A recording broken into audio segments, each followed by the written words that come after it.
Oh, players, the January 6th Select Committee hearing has ended today, and I'm going to go ahead and keep it a stack with you. They went out with a bang, honey, because guess what? They voted to subpoena Frumpy to the motherfucking dump. Oh, yes, honey, it's true. At the end of their hearing, Liz Cheney introduced the motion to subpoena Frumpy Dump, and they all voted unanimously, 9-0, to subpoena Frumpy to the motherfucking dump. I declare, honey. I know his pamper full. I know it is. So today, the focus was really on the big lie that the election was stolen, honey. What did Frumpy Dump do to encourage the big lie? Who all was in on the big lie? Who all knew that things was getting out of hand on January 6th? And what did Frumpy Dump do on January 6th to stop the MAGA mice from overtaking the Capitol? We already knew that Roger Stone was the key communication between the Oath Keepers and the Proud Boys and Frumpy Dump. However, we did not know that they had stashed weapons in Virginia days before the attack on the Capitol. We also learned about the Secret Service text messages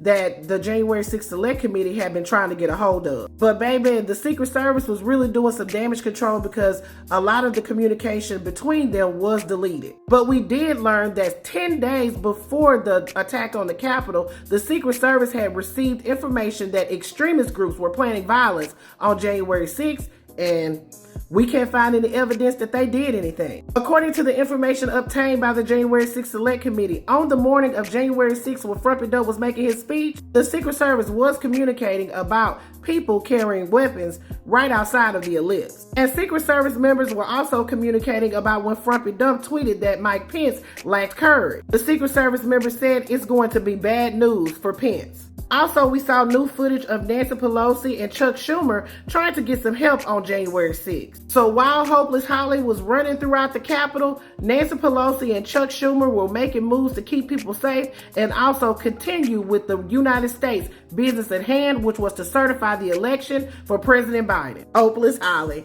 I declare, honey, what a disgrace. Now, Liz Cheney stated that once the January 6th Select Committee completed its investigation, it could decide to issue some criminal recommendations to the Justice Department. But like I told you before, they did vote to issue a subpoena for Frumpy Dump's testimony. Now, Frumpy Dump could choose to go ahead and comply, but we already know he's not going to comply, honey. He's going to try to drag this thing out, and the subpoena will expire on January 2nd. So unless the Democrats keep control of the House, I don't think that we'll see anything happen with this subpoena. My only question is, why didn't they subpoena his ass before? But at least it'll go down in history that Frumpy Dump was one of the presidents that was subpoenaed. I believe there's only 3 of them. And more bad news for Frumpy Dump's pamper. The Supreme Court has rejected his request to intervene in the documents case. Damn, Frump.